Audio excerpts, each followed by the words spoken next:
আমার আল্লাহ তাআলা জানিয়ে দিছে রে, আমার ইমাম হুসাইন ইবনে আলী রাদিয়াল্লাহু তাআলা আনহুর শাহাদাতের পরে আমার হুসাইন ইবনে আলী রাদিয়াল্লাহু তাআলা আনহুর শরীর মুবারকের মধ্যে কাফনের কাপড় লাগবে না। ওই ইবনে জিয়াদের দলেরা, ওই ইয়াজিদ বাগিনীর দলেরা আমার হুসাইন রাদিয়াল্লাহু তাআলা আনহুর শরীর মুবারকের মধ্যে বড় অত্যাচার করবে। হুসাইন রাদিয়াল্লাহু তাআলা আনহুর শরীর মুবারকের মধ্যে বড় অত্যাচার করবে। ঠিকই আমি কিতাব পড়ে দেখলাম ওই ইবনে জিয়াদের বাগিনীর লোকেরা আমার নবীজির কলিজার টুকরা নাতি হযরত ইমাম হুসাইন রাদিয়াল্লাহু তাআলা আনহুর ঠোঁট মুবারকের মধ্যে তীর দিয়া দিয়া আঘাত করেছে। হুসাইন রাদিয়াল্লাহু তাআলা আনহুর গর্দান মুবারকের মধ্যে তরবারি দ্বারা আঘাত করেছে। আমি জানি না যারা তরবারি দিয়ে আঘাত করেছিল এর মধ্যে ৭,০০০ কোরআনে হাফেজ ছিল, ৭,০০০ কোরআনে হাফেজ ছিল, ৩,০০০ মুফতি সাহেব ছিল। মুসলমান মনে রাখতে হবে, কোরআনে হাফেজ দেখলে পাগল হওয়া যাবে না, মুফতি মুহাদ্দিস দেখলে পাগল হওয়া যাবে না, আরে বড় পাঞ্জাবিওয়ালা টুপিওয়ালা দেখলে পাগল হওয়া যাবে না। কারণ নবীর নাতি জান্নাতের যুবকদের সরদার ইমাম হুসাইন ইবনে আলীর গলা মুবারকের মধ্যে যারা ছুরি চালাইছে এর মধ্যে ৭,০০০ কোরআনে হাফেজ ছিল। এরা তো কোরআন পড়তো, এদের কণ্ঠ দিয়ে আল্লাহর কোরআন তেলাওয়াত হইতো, কিন্তু তারা কেমনে গো নবীর নাতির গলা মুবারকে ছুরি চালাইলো? আবার যারা নবীর নাতির সঙ্গে দুশ্মনী প্রকাশ করেছে এর মধ্যে ৩,০০০ মুফতি সাহেব ছিল। নামের আগে মুফতি লেখা, বড় মুফতি দেইকা পাগল হওয়া যাবে না, কারণ এমন নামওয়ালা মুফতিরা নবীর নাতির গলা মুবারকের মধ্যে তরবারি চালাইছে। আবার শরীরে পাঞ্জাবি পাগড়ি আছে, সুন্দর দাড়ি আছে, এদেরকে দেখলে এমনি পাগল হওয়া যাবে না। লক্ষ্য করতে হবে এদের মধ্যে নবীর প্রেম আছে কিনা, এদের মধ্যে আহলে বায়াতের প্রেম আছে কিনা। যদি এদের মধ্যে প্রেম থাকে তাইলে তার সঙ্গে আমার সম্পর্ক আছে, যদি প্রেম না থাকে তার সঙ্গে আমার সম্পর্ক নাই, তার পেছনে কোনো ইক্তেদা নাই, তার সঙ্গে কোনো বন্ধুত্ব নাই। কারণ যারা নবীর কলিজার মধ্যে আঘাত দিয়েছে এদের সঙ্গে নামাজ পড়লে আমার নামাজ হবে না। যারা নবীর কলিজার মধ্যে আঘাত দিয়েছে, নবীর নাতির গলা মুবারকের মধ্যে তরবারি চালাইছে, এদের সঙ্গে বন্ধুত্ব করলে রহমতের নবী আমার উম্মত বলে পরিচয় দিবে না। এই ইয়াজিদ বাগিনীরা আমার নবীজির নাতির গলা মুবারকের মধ্যে তরবারি চালাইছে। হযরত আব্দুল্লাহ ইবনে আব্বাস রাদিয়াল্লাহু তাআলা আনহু হাদিস বর্ণনা করতেছে, তিনি বলেন আমি যেদিন 10 মুহররম আশুরার দিন হাজির হয়ে যায়, আমি মক্কাতুল মুকাররমার মধ্যে হাতিমে কাবার সঙ্গে হেলান দিয়া আসরের নামাজের পরবর্তী সময় আমি একটু চোখটা বন্ধ করলাম। এমন টাইমে আমি দেখলাম আমার নবীজির মাথা মুবারকের চুল মুবারক গুলা এলোমেলো, নবীজির ঠোঁট মুবারকের মধ্যে, আমার নবীজির চেহারা মুবারক দাড়ি মুবারকের মধ্যে দুলা বালিয়া রক্ত মুবারক দেখা যায়, আমার নবীজির হাত মুবারকের মধ্যে একটা পেয়ালা দেখা যায়। আমি প্রশ্ন করলাম, ইয়া রাসূলুল্লাহ, ইয়া হাবিবাল্লাহ, নবী গো, আপনার ঠোঁট মুবারকের মধ্যে দুলাবালি দেখা যায়, আপনার চেহারা মুবারকের মধ্যে রক্ত দেখা যায়। আমার নবীজি কান্না করে দিয়েছেন আর ডাক দিয়া বলেন, ইয়া রাসূলুল্লাহ, আব্দুল্লাহ ইবনে আব্বাস, আমি নবীজির ঠোঁট মুবারকের মধ্যে দুলাবালি আর রক্ত কেন জানোনি?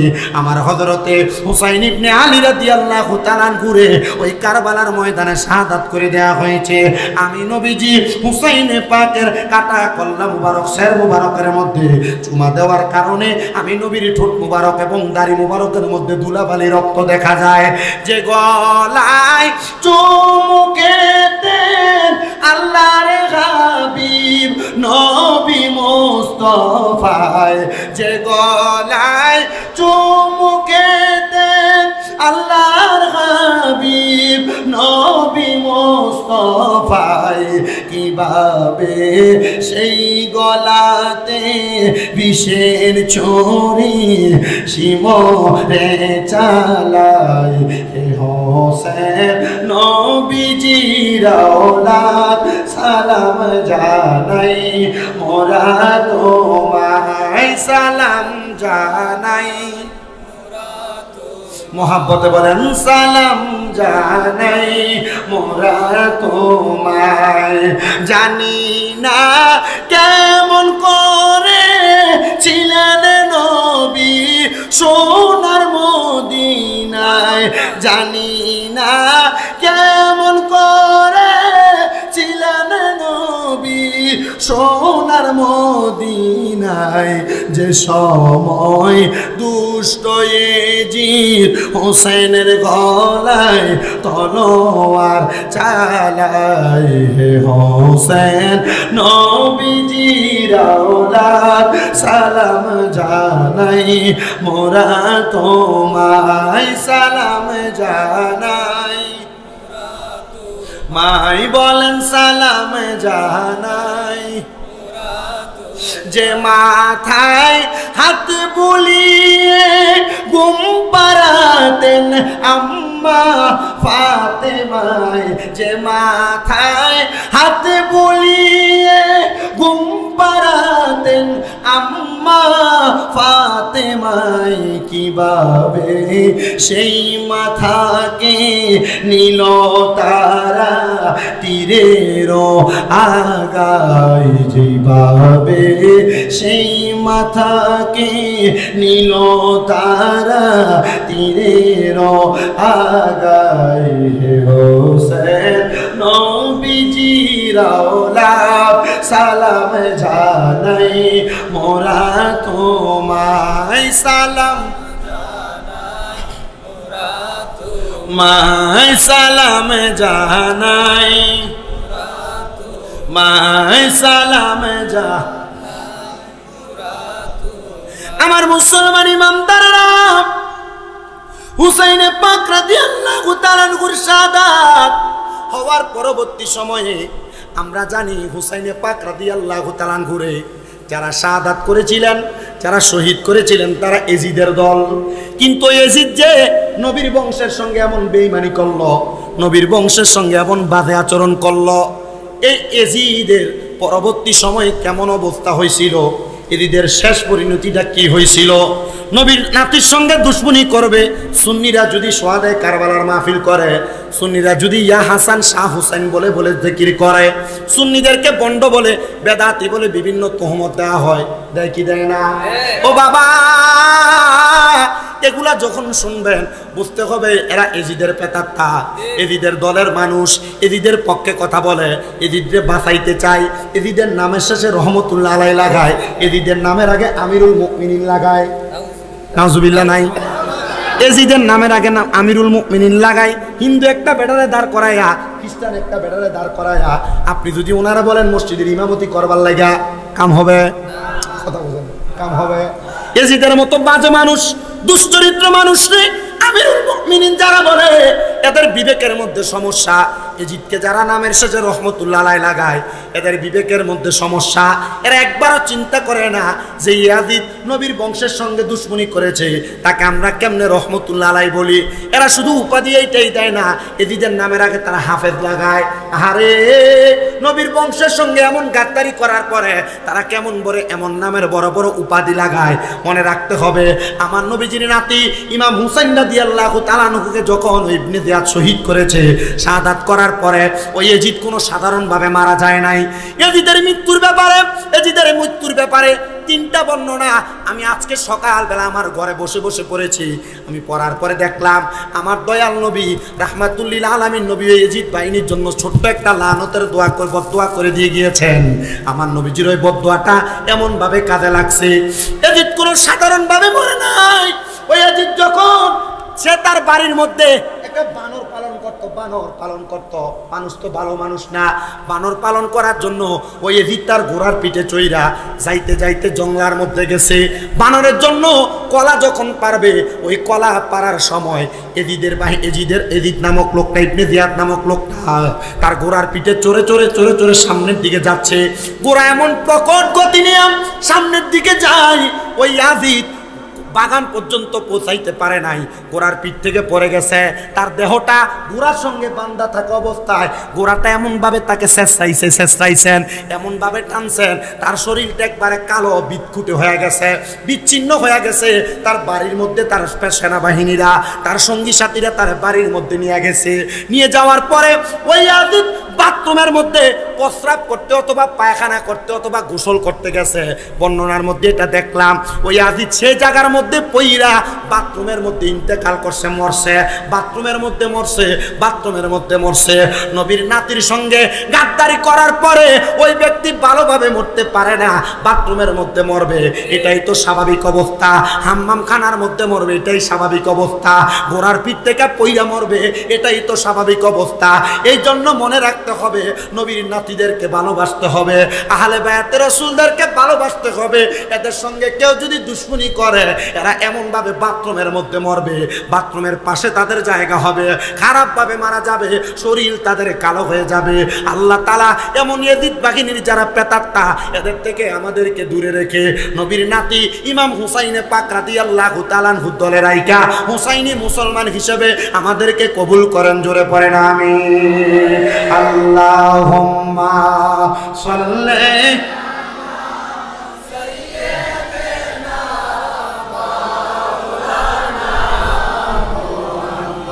ওয়া আলা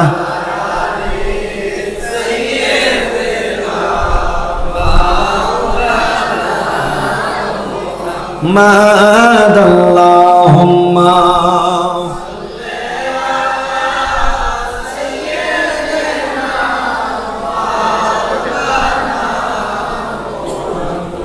ওয়া আলা আলি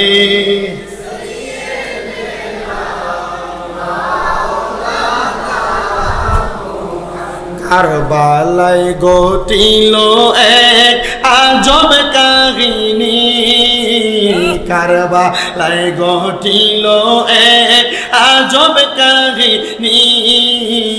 নবীর আওলাদ আজগর শহীদ পাইল না পানি, বলেন নবীর আওলাদ আজগর শহীদ পাইল না পানি। নবীর আওলাদ সম্মান কর কোরআনের বাণী, বলেন নবীর আওলাদ সম্মান কর কোরআনের বাণী।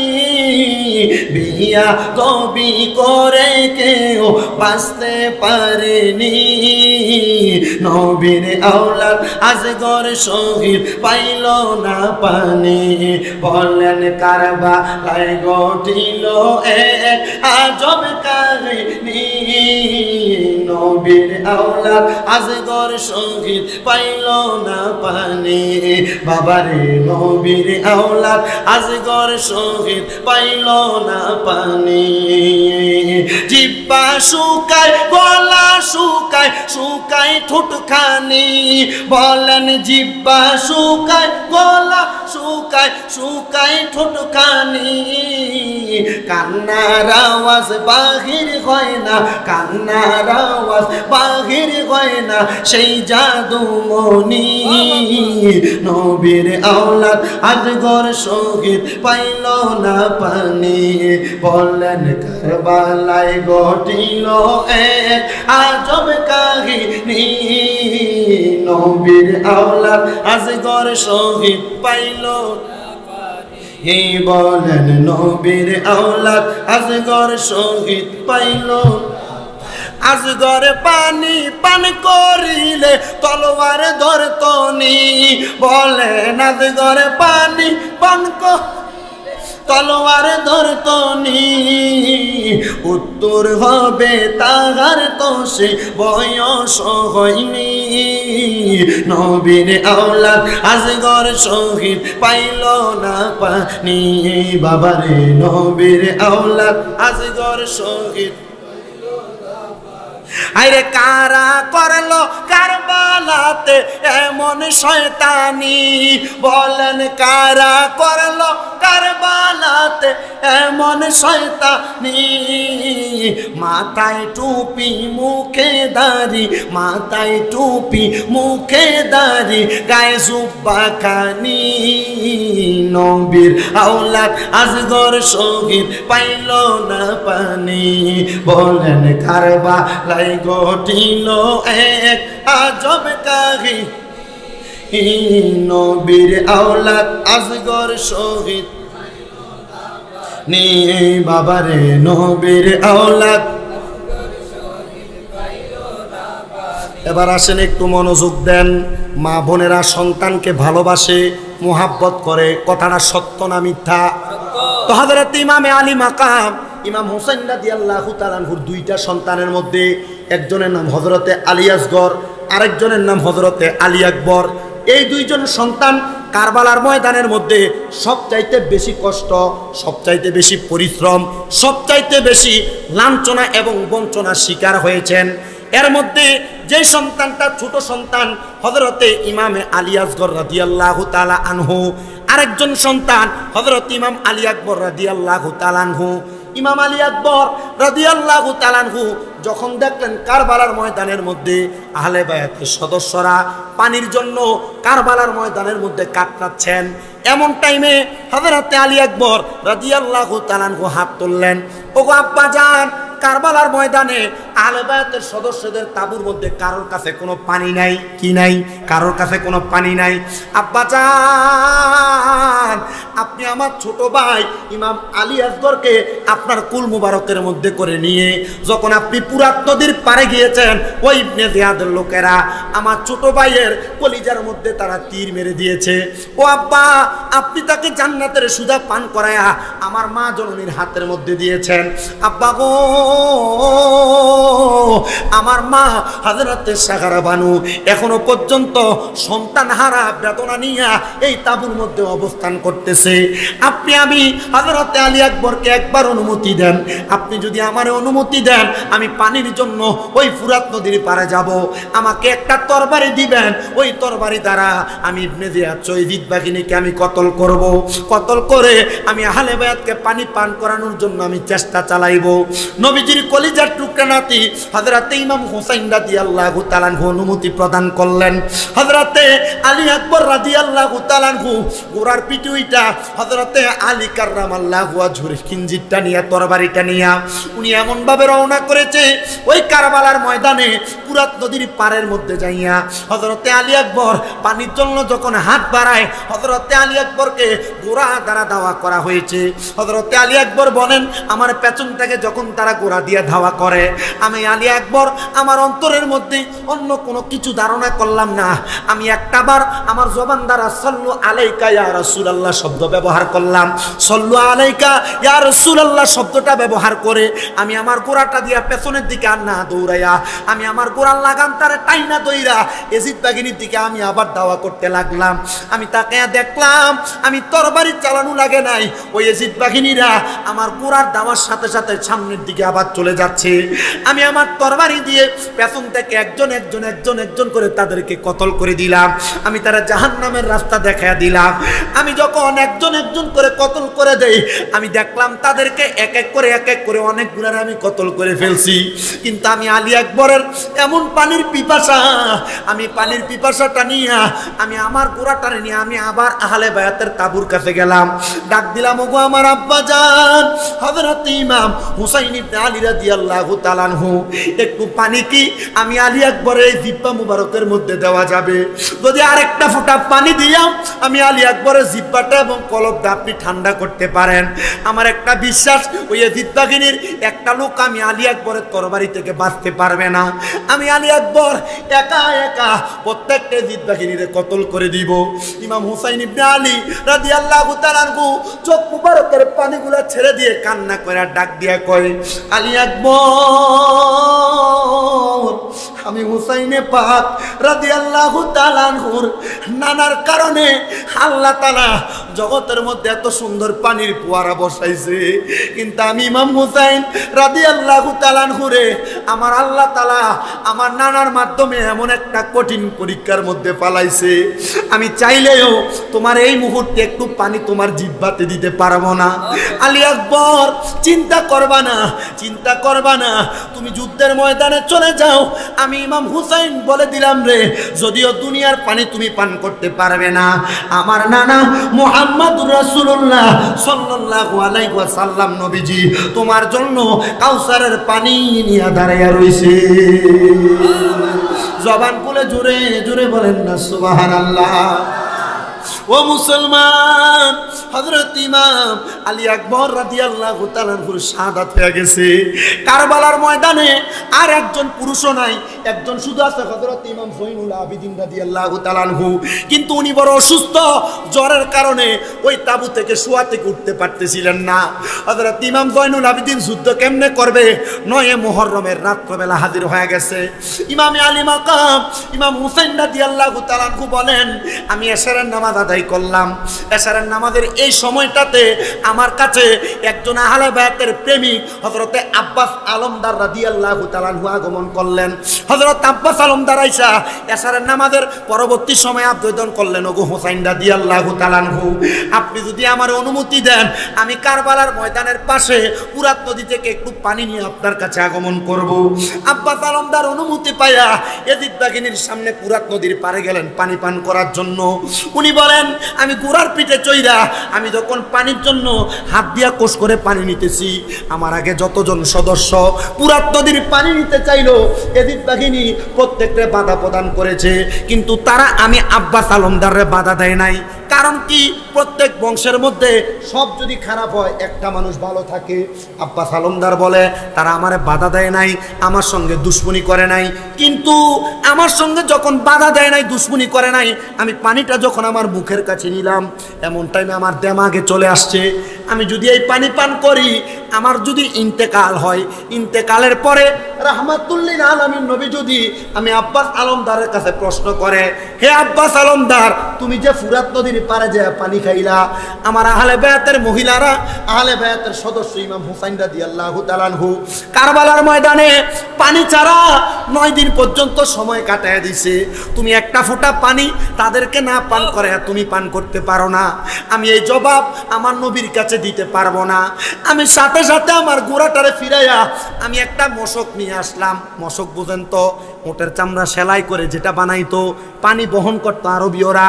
মশক নিয়ে আসলাম, মশকটার মধ্যে পানি পুরাইয়া আমি যখন গোড়াটার সামনের দিকে আগায় নিয়ে যাব, ইয়াজিদ বাহিনীরা ডাক দেয়া বলছে, আব্বাস আলমদার, তোমার যদি মন চায় তুমি এই পুরাত নদী থেকে পানি পান করতে পারো, তবে কসম করে বলি তুমি এখান থেকে এক ফোঁটা পানি আহলে বায়াতের তাঁবুর মধ্যে নিতে পারবা না। কারণ কি? বলে আমরা তাদেরকে পানি বন্ধ করে মেরে ফেলবো, পানি বন্ধ করে শহীদ করে ফেলবো। আর আশেকটা সুরে সুরে লেখে, পুরাতে নদীর পানি রে বন্ধ করে দিল রে, পুরাতে নদীর পানি রে বন্ধ করে দিল রে, কাছে যেতে দিল না সে ঠাই, বলেন কাছে যেতে দিল। আরে পশু পাখি খাইলো কেহ বাধা না দিল, বাধা শুধু আসগরের বেলায়, বলেন বাধা শুধু হুসাইনের বেলায়, পুরাত নদীর পানি রে বন্ধ করে দিল রে, কাছে যেতে দিল না সে ঠাই, পশু পাখি খাইলো কেহ বাধা না দিল, বাধা শুধু হুসাইনের বেলায়, বাধা শুধু আসগরের বেলায়। মুসলমান, আব্বাস আলমদার ইয়াজিদ বাহিনীর কথা শুনেন নাই?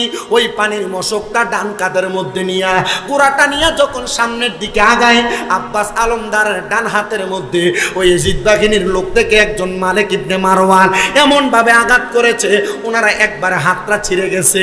উনি বলেন, আমি আমার বাম হাত দিয়া হাতের মধ্যে পানির মশকটা নিয়েছি আমি আহলে বায়াতের সদস্যদেরকে পানি পান করানোর জন্য, কিন্তু তারা আমার বাম হাতের মধ্যে আঘাত করেছে, আমি আমার মুখের মধ্যে পানিটারে কামড় দিয়া ধরেছি, কিন্তু তারা আমার গর্দানে আঘাত করেছে। আহারে, আব্বাস আলমদারকেও শহীদ করে দিয়েছে কারবালার ময়দানে। ও মুসলমান, ও তন্তর এলাকার বাবারা, ও ব্রাহ্মণবাড়িয়া জেলার আমার মুসলমান ইমামদারেরা, কেন আমরা যারা আহলে সুন্নাত ওয়াল জামাতের আকীদাদারী, আমরা কেন নবীর বংশ আহলে বায়াত রাসূলের স্মরণে কারবালার মাস আসলে সোহাদে কারবালার মাহফিলটা বেশি বেশি করি? আমরা কেন পাক পাঞ্জাতনের জিকির করি? আমরা কেন হাসান হোসেনকে বেশি বেশি করে স্মরণ করি? একটাই মাত্র কারণ, হযরত ইমাম হুসাইন রাদিয়াল্লাহু তাআলা আনহু শাহাদাতের পেয়ালা পান করেছেন আমরা গুনাহগার উম্মতের জন্য।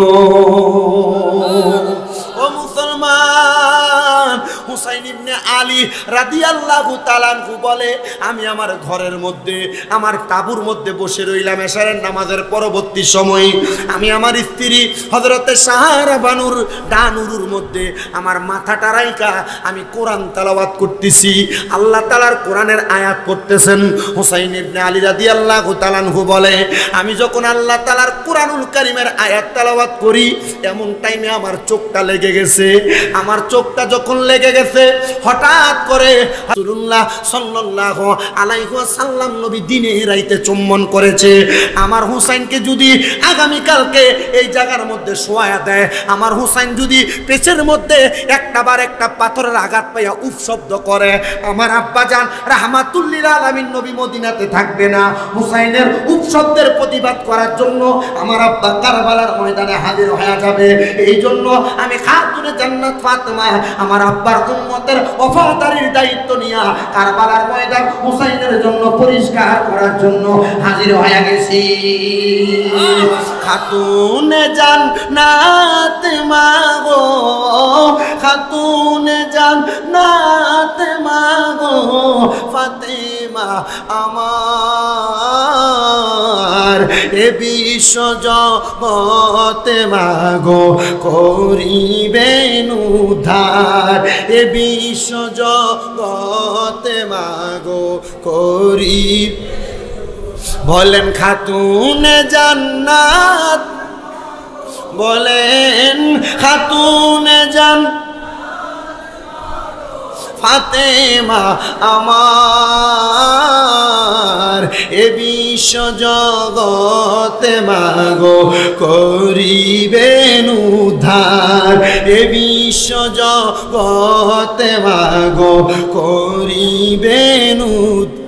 তুমি নবী নন্দিনী মাওলা আলীর জানের জিগার, হাসান হুসাইনের জননী, জান্নাতের রমণীর সরদার, জান্নাতের রমণীর সরদার ফাতেমা জননী। এ বিশ্ব জগতে মাগো করিবেন উজার, খাতুনে জান্নাত মাগো, খাতুনে জান্নাত মাগো, ফাতেমা আমার এ বিশ্ব জগতে মাগো করিলেন উজার, এ বিশ্ব জগতে মাগো করিলেন উজার। সালাতুনিয়া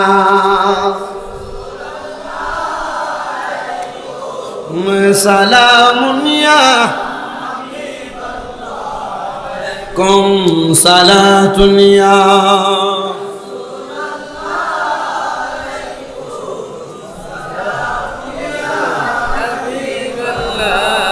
মুহাম্মদ মুস্তাফা নূরুন আলা নূর, হাবিবে কিবরিয়া নূরুন আলা নূর। সালাতুনিয়া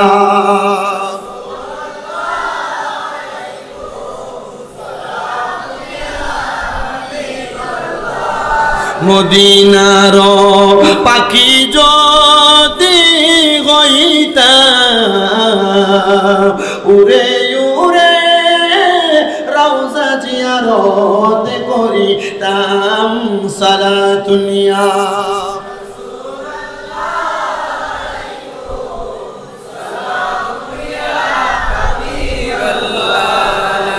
হযরতে শহরবানু বলেন, হে হুসাইন ইবনে আলী রাদিয়াল্লাহু তাআলা আনহু, আমি স্বপ্ন দেখেছি আমার কলিজার টুকরা শাশুড়ি আম্মা জান, আপনার কলিজার টুকরা জননী, জান্নাতের রমণীর সরদার খাতুনে জান্নাত ফাতেমাতুজ জাহরা কারবালার ময়দানের পাথরগুলা সরাচ্ছেন। যদি আপনার পিঠের মধ্যে আগামীকালকে একটা পাথরের ব্যথা লাগে, আপনি যদি একবার উপশব্দ করেন, রহমতের নবী রওজা মুবারকে থাকবে না, আপনার উদ্ধার করার জন্য রহমতের নবী রওজা মুবারক থেকে চলে আসবে। এবার আপনারা বলেন, ও তন্তর বাস স্ট্যান্ড জামে মসজিদের বাবাজিরা, আমার নবীজি হুসাইন রাদিয়াল্লাহু তাআলা খুব শব্দ করলে, উম্মতে মুহাম্মদি ডাক দিলে আসার ক্ষমতা আছে না নাই? মহব্বতের আওয়াজে বলেন আছে না নাই? এটা আহলে সুন্নাত ওয়াল জামাতের আকীদা। আমার নবীরে উম্মতে মুহাম্মদি ডাক দিলে আসতে পারে। হুজুর কেমনে আসে আমরা তো বুঝলাম না।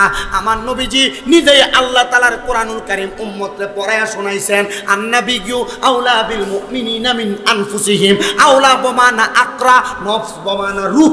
ইমানদারের জানের চাইতে আমার দয়াল নবী আরো নিকটে। কেউ যদি বলে নবী আসতে পারবে না, কেউ যদি বলে নবী আসার ক্ষমতা নাই, নবী রওজা মুবারকের মধ্যে শুয়ে রয়েছে মৃত অবস্থায়, তাদেরকে বলবা নবী তো আল্লাহ তো বলছে ইমানদারের জানের চাইতে নিকটে। তুমি যদি বলো নবী আসতে পারে না, তাইলে তুমি ইমানদার না, কথা এখানেই শেষ। কথা কয় না, কথা কয় না, ঠিক কিনা? কেউ যদি বলে নবী আসতে পারে না, তাইলে তুমি ইমানদার না, কথা এখানে শেষ। আরেকটা প্রমাণ যদি লাগে এখানের মধ্যে প্রমাণ তারা এভাবে দিবেন, বলে হুজুর আমাদেরকে তো বলে না নবী আসতে পারে না। হ্যাঁ বাবা, নবী আসতে পারে না, কিছুক্ষণের জন্য মানবেন। মানার পর তারে প্রশ্ন করবেন, তুমি যখন তোমার এলাকার মধ্যে মানুষ মারা যায়, তোমার বাবা মারা গেছে, দাদা মারা গেছে, এলাকার ময় মুরব্বী মানুষ মারা গেছে, মারা যাওয়ার সময় তুমি তারা যখন কবরে নামাও, বিসমিল্লাহি ওয়া আলা মিল্লাতিল্লাহ, আল্লাহর মিল্লাতে দিছে, আল্লাহর মিল্লাতে তো দেয় নাই, বিসমিল্লাহি ওয়া আলা মিল্লাতে রাসূলিল্লাহ বলে কবরে দিলা। তো নবী যদি রওজা মদিনার মধ্যে শুয়া থাকে, নবী যদি মৃত অবস্থায় মদিনাতে থাকে, তাহলে রাসূলের মিল্লাতে দিয়ে দিলা, নবীজি কবরে আইব কেমনে? আরো সহজভাবে প্রশ্ন করতে পারবা। কবরে 3 প্রশ্ন, মান রব্বুকা ওমান দীনুকা ওমান হাযার রাসূল। প্রথম প্রশ্ন তোমার রবকে, আপনি বললেন রব্বি আল্লাহ। দ্বিতীয় প্রশ্ন দীনি আল ইসলাম, আপনি বললেন দিন। আপনার দ্বিতীয় প্রশ্ন তোমার দিন কি, ওমান দিনুকা, আপনি বললেন দিন ইয়াল ইসলাম। কিন্তু তৃতীয় প্রশ্ন করবে ওমান হাজার রাসূল, এই ব্যক্তিকে চিনো কিনা? রাসূলকে আপনারা সামনে আইনা বলবে এই ব্যক্তিকে চিনো কিনা? বন্ধু, নবী যদি মদিনাতে থাকে, হাজার রাসূল বলে যদি প্রশ্ন করে, আপনি নবীরে চিনাইবেন। তাহলে নবীজি যদি মদিনাইতেই থাকে, তন্তর মানুষ মারা গেলে তন্তরের মানুষটারে কি মদিনায় নিয়ে প্রশ্ন করবে না? তন্তরের তো নবী তন্তরে আসতে পারে কি পারে না? নবী ঢাকায় যাইতে পারে কি পারে না?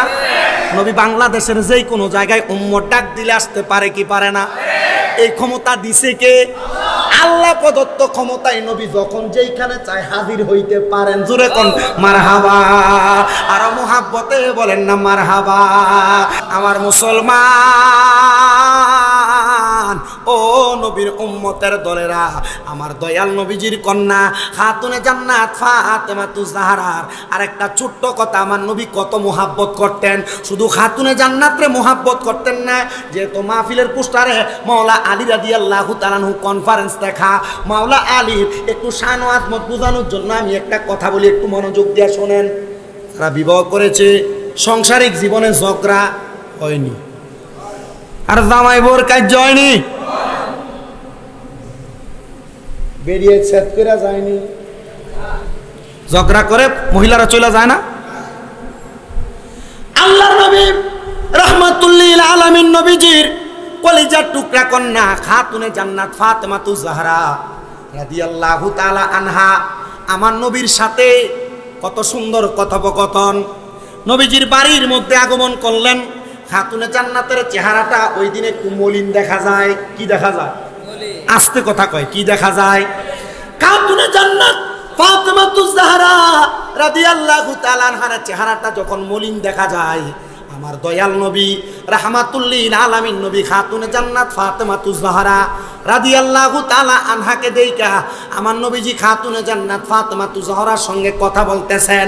কিন্তু আমার নবীজি খাতুনে জান্নাত ফাতেমাতুজ জাহরাকে প্রশ্ন করে, ও ফাতেমাতুজ জাহরা, আমি তোমার কাছে জানতে চাই, প্রতিদিন তুমি আমার বাড়িতে আসো, কিন্তু আমার আলী রাদিয়াল্লাহু তাআলা আনহু তোমার সাথে থাকে। খাতুনে জান্নাত ফাতেমা বলে, আমার আব্বা জান মুহাম্মাদুর রাসূলুল্লাহ সাল্লাল্লাহু আলাইহি ওয়াসাল্লাম নবী আমারে যখন প্রশ্ন করলেন, খাতুনে জান্নাত ফাতেমা তোমার আলী রাদিয়াল্লাহু তাআলা আনহু কোথায়? আমার আলী রাদিয়াল্লাহু তাআলা আনহু কোথায়? আমি খাতুনে জান্নাত ফাতেমা মুখটা মলিন করে চুপ রইলাম।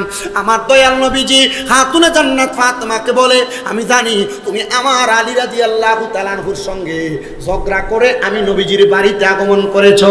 এ ফাতেমা তু জাহরা, আমি দয়াল নবী বললাম, যাও তুমি আবার তোমার বাড়িতে ফিরে যাও, আমার আলীকে নিয়ে তুমি আমি দয়াল নবীর বাড়িতে প্রবেশ করো। জোরে শুনে বলি সুবহানাল্লাহ। এখান থেকে একটা শিক্ষা, যারা মা বাবা আছেন, আপনারা যারা মেয়ে বিবাহ দিয়েছেন, আপনারা একটা শিক্ষা গ্রহণ করবেন। আপনার মেয়ে যদি কখনো স্বামীর বাড়ি থেকে রাগান্বিত হইয়া ঝগড়া করে বিবাদ করে চলে আসে, আপনারা মেয়েকে কখনো লাই দিবেন না। মেয়েকে বলবেন না তোমার স্বামী তোমাকে আঘাত করেছে, তুমি এখান থেকে এখানে থাকো, তোমার স্বামীকে একটা মামলা দিয়ে তারপর তারে সিধা করব। এগুলা কোনো মেয়ের মা বাবার কথা হবে না। মেয়েকে আপনি সাথে সাথে স্বামীর বাড়িতে পাঠাইবেন। যদি প্রয়োজন হয় মেয়েকে কেন আঘাত করেছে, আপনি আপনার ছেলে মেয়ের জামাইকে ডাকবেন, ডাইকা তারা সুন্দরভাবে বোঝানোর চেষ্টা করবেন। কিন্তু যদি কোনো মা বাবা মেয়েকে উল্টা রিয়েক্ট করে তাকে বোঝায় হ্যাঁ তোমার মারছে, তারা অন্যায় করেছে, তাইলে ওই সংসারে অশান্তি তৈরি হবে, এই সংসার টিকে আর রাখতে বড় কষ্ট হবে। রহমতের নবী এটাই শিক্ষা দিয়েছে। আমার খাতুনে জান্নাত আমার বাড়িতে হযরত আলী রাদিয়াল্লাহু তাআলা আনহুকে সারা আসার কারণে আমি খাতুনে জান্নাতে আবার তার বাড়িতে পাঠাইয়া আমার আলী রাদিয়াল্লাহু তাআলা আনহু সহ আমার বাড়িতে আগমন করাইছি। জোরে জোরে বলেন সুবহানাল্লাহ। ও মুসলমান, মদিনাতুল মুনাওয়ারার কিবলা থেকে হাতের ডান দিক বরাবর কুবা মসজিদের যে রাস্তা আছে, এই কুবা মসজিদ এবং মদিনাতুল মুনাওয়ারা এই দুইটা জায়গার মধ্যবর্তী জায়গায় খাতুনে জান্নাত মা ফাতেমা তু জহরার বাড়ি, হুজরা মুবারক এবং পাশে আদালতে আলী রাদিয়াল্লাহু তাআলা আনহু। আমার দয়াল নবীজি হযরত ইমাম হাসান হুসাইন রাদিয়াল্লাহু তাআলা আনহুরে নবীজির কুল মুবারকে নিয়া খাতুনে জান্নাতরে নবীর ডান দিকে নিয়া, হযরত আলী রাদিয়াল্লাহু তাআলা আনহুরে নবীর বাম দিকে নিয়া, হযরত আলী রাদিয়াল্লাহু তাআলা আনহুর আদালতের মধ্যে যে আমার নবী বসতেন, যে জায়গার মধ্যে হযরত আলী রাদিয়াল্লাহু তাআলা আনহু বিচার কার্য পরিচালনা করতেন, আমার দয়াল নবী রাহমাতুল লিল আলামিন নবী ওই মিম্বরের মধ্যে চেয়ারের মধ্যে বৈশা আমার নবী হযরত আলী রাদিয়াল্লাহু তাআলা আনহুরে বলেন, ও আলী রাদিয়াল্লাহু তাআলা আনহু, তুমি তো ইসলামের চতুর্থ খলিফা হয়ে যাইবা। আমি নবী বললাম, আমি নবীর পরে সম্মানিত কয়েকজন সাহাবীর মধ্যে তুমি আলী কাররামাল্লাহু ওয়াজহু একজন। আলী রে, তোমার দ্বারা কখনো কখনো খাতুনে জান্নাত ফাতেমা যেন কষ্ট না পায়। ইয়া রাসূলুল্লাহ, ইয়া হাবিবাল্লাহ, কেন গো? আমার নবী বলেছে এটার একটাই মাত্র কারণ রে, আমার উম্মতের মধ্যে যে মহিলা উম্মত থাকবে, যারা যদি আমি নবীর আদেশগুলো মাইনা চলে, নিষেধগুলো বর্জন করে, তাদেরকে আমার খাতুনে জান্নাত সুপারিশ করে করে জান্নাতে নিয়ে যাবে। জোরে জোরে পড়ি সুবহানাল্লাহ। আল্লাহুম্মা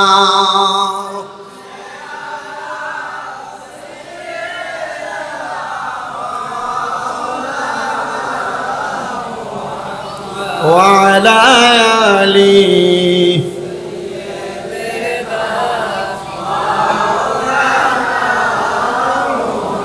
জগৎ পাগল কাবার জন্য, কাবা পাগল মাবুদে পাগল দয়াল নবীজির, নবীজি পাগল উম্মতের। আল্লাহুম্মা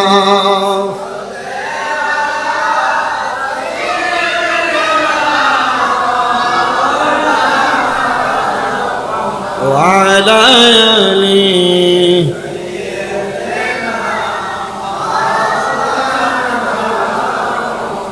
তাহলে যেহেতু কথার ধারাবাহিকতা এই কথাটা আসছে, আমি আপনাদেরকে ইসলামী শরিয়া মোতাবেক স্বামী স্ত্রীর ঝগড়া মীমাংসা, স্বামী স্ত্রীর আচার আচরণের দুই একটা কথা বলে আমি আমার ওয়াজের রীতি টানবো। কষ্ট হবে আপনাদের?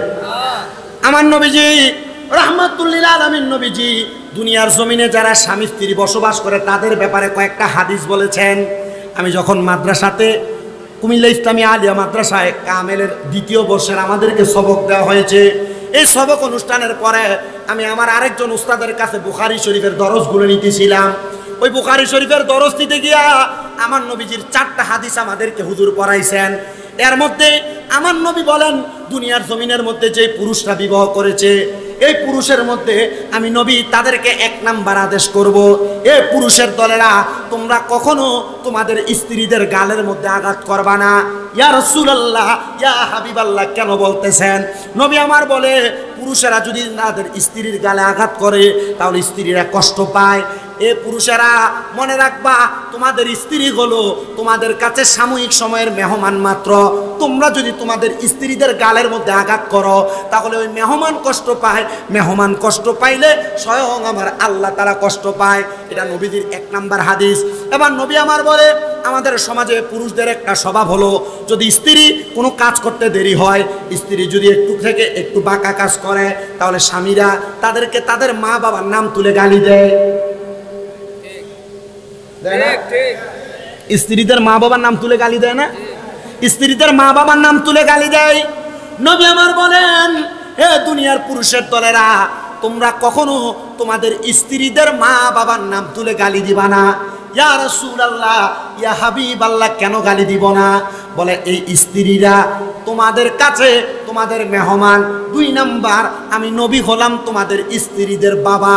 ইয়া রাসূলুল্লাহ, আপনি তো কারোর বাবা না, আপনি তো কারোর বাবার মতো না, কিন্তু আপনি নবী কেন স্ত্রীদের বাবা বলে ঘোষণা দিলেন? নবীজি বলেছেন, পুরুষরা তোমরা তোমাদের নারীদেরকে মা বাবার নাম তুলে গালি দিও না। আপনি নবীজি নারীদের বাবা। নবীজি এটা দিয়ে কি বুঝাইলেন? বলে, তোমরা যখন তাদের মা বাবারে গালি দিবা, তোমাদের যেন স্মরণ হয় তাদের মা বাবার দায়িত্ব আমি নবীজির হাত মুবারকে আছে। তাইলে আপনি যদি আপনার স্ত্রীকে গালি দেন, গালিটা যাইয়া রাহমাতুল লিল আলামিন নবীর উপরে পড়বে। এই জন্য কখনো অমুক মারানি জি বলে গালি দিও না, অমুকের বাচ্চা বলে গালি দিও না, কারণ নবীজি বলেছেন, আমি নবী হলাম মহিলাদের বাবা। গালি দিস না রে, গালি দিস না, মহিলাদেরকে গালি দিস না। নবী আমার বলে, 3 নাম্বার, তোমরা দুনিয়ার জমিনের মধ্যে তোমাদের স্ত্রীদের প্রতি তোমরা ইনসাফ প্রতিষ্ঠা করো। ইয়া রাসূলুল্লাহ, কেমন ইনসাফ প্রতিষ্ঠা করব বলেন না? যারা 2টা বিবাহ করে, যারা 3টা বিবাহ করে, যারা 4টা বিবাহ করে, তারা এমন ইনসাফ প্রতিষ্ঠা করবা যেন তোমার এক স্ত্রীর সুন্দর ব্যবহারে অন্য স্ত্রীর কলিজার মধ্যে কষ্ট না পায়।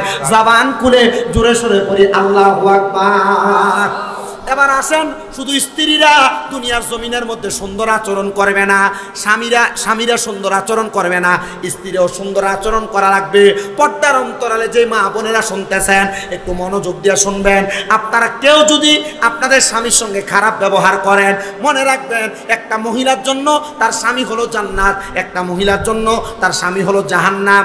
নবীজি কেন আপনি বললেন একটা মহিলার জন্য স্বামী জান্নাত, একটা মহিলার জন্য স্বামী জাহান্নাম? নবীজি বুঝাইতেছেন অন্য কোনো কারণ না, এটার কারণ হইল দুনিয়ার জমিনের মধ্যে স্ত্রী যদি তার স্বামীর সঙ্গে ভালো আচরণ করে তাহলে তার স্বামীর সঙ্গে সে জান্নাতে যাবে। যদি বাজে আচরণ করে তাহলে ওই মহিলা তার স্বামীর সঙ্গে বাজে আচরণের কারণে জাহান্নামে যাবে। জোরে সুরে পড়ি নাউজুবিল্লাহ। এ মুসলমান, এ নবীর উম্মতের দলেরা, দুনিয়ার জীবন সুন্দর করার জন্য স্বামী স্ত্রী সুন্দরভাবে চলাফেরা করবে, ভালো আচরণ করবে, সুন্দর ব্যবহার করবে, মুখের ভাষা খারাপ করবে না। এটা আল্লাহ এবং তার রাসূলের কথা, এগুলার উপর আমল করা লাগবে। আর আসেন, দুনিয়াতে সব আপনার ঠিক আছে, কিন্তু আপনি আপনার মা বাবার কলিজাতে আঘাত দিয়ে রাখছেন। এমন নামাজ দিয়া কোনো লাভ হবে না, এমন রোজা দিয়া কোনো লাভ হবে না, এমন হজ যাকাত দান সদকা কোনো কিছু দিয়া লাভ হবে না। আমি এখানে যে বসে ওয়াজ করতেছি, কোনো স্বাভাবিক অবস্থায় ওয়াজ করতেছি না। আজকে 2 মাস যাবত আমার আম্মা জান ঘরে অসুস্থ অবস্থায় পড়ে আছে। আমার আম্মা জান হাঁটতে পারে না, ভালো মতো দাঁড়াইতে পারে না, নিজে কুলে করে চেয়ারের মধ্যে বসে বাথরুম করায়, প্রস্রাব পায়খানা করাই। প্রস্রাব পায়খানা আমি আমার নিজ হাত দিয়ে পরিষ্কার করেছি 2 মাসের মধ্যে। আল্লাহর কসম করে বলি, সকালবেলা নিজ হাতে আম্মা জানকে থেরাপি দেওয়া লাগে। আল্লাহর কসম করে বলি, আম্মা জানকে 3 বেলা আমি নিজে আমার হাত দ্বারা ইনসুলিন প্রবেশ করানো লাগে। কিন্তু আমি একটা একটা কথা আমার অন্তরের মধ্যে নিয়েছি। 2017 সাল থেকে আমি ওয়াজ করা শুরু করেছি। আজকে 9 বছর ওয়াজের ময়দানে আমি আমার প্রত্যেক মাহফিলে মা বাবার সম্মান, মা বাবার ইজ্জতের বয়ান করি। আমার এইটাই দিমাগের মধ্যে আসছে, হয়তো আমার আল্লাহ তাআলা আমার পরীক্ষা করতেছে। শামীম রাজা 9 বছর তো মানুষকে মা বাবার খেদমতের কথা বললা, এখন একটু নিজে খেদমত করো। আল্লাহর কসম করে বলি, আমি আমার মার খেদমতে কোনো ত্রুটি রাখি নাই, এখনো পর্যন্ত খেদমত করতেছি। আব্বুজি, আপনার খেদমতের কারণে আপনার মা বাবা যেন কষ্ট না পায়। অনেক সন্তান তাদের মা বাপরে বাদ দেয় না, অনেক সন্তান তাদের মা বাপরে খানা দেয় না, অনেক সন্তান মা বাপরে খাওয়ায় কথা সত্য, এক সপ্তাহ এক ভাইয়ের ঘরে, আরেক সপ্তাহ আরেক ভাইয়ের ঘরে খানা দেয়। সন্তান জিজ্ঞাসা করো, যার মা বাবা নাই সে তার মা বাপরে খানা দিতে পারে না। এমন অনেক সন্তান এই মাহফিলে বসছে যাদের আব্বা জান অন্ধকার কবরে, আব্বা জান দুনিয়াতে তাদের টাকা পয়সা ইনকাম করে সন্তানকে মানুষ করেছে, কিন্তু ওই সন্তান এখন লাখ লাখ টাকার মালিক, আব্বা জানরে 500 টাকা দিয়ে একটা লুঙ্গি কিনা পরাইতে পারে না। আরে পরাইবা কেমনে? আব্বা জান অন্ধকার কবরে, তোমার মা বড় কষ্ট করে তোমারে মানুষ করেছে, কিন্তু তুমি তোমার মারে 500 টাকা দিয়ে একটা কাপড় কিনা পরাইতে পারো না। আম্মা জান অন্ধকার কবরে, সন্তান যাদের মা বাবা কবরে, এখানে আপনারা বসেছেন, অনেকের মা নাই বাবা নাই। মাহফিলটা হচ্ছে আলহামদুলিল্লাহ, আগামী তো হবে। আমি মাত্র 10 জন সন্তান চাই যারা মাকে ভালোবাসে, বাবাকে ভালোবাসে, নগদ 1000 করে টাকা প্রদান করবে এই মাহফিলের জন্য। জান্নাতের বাগান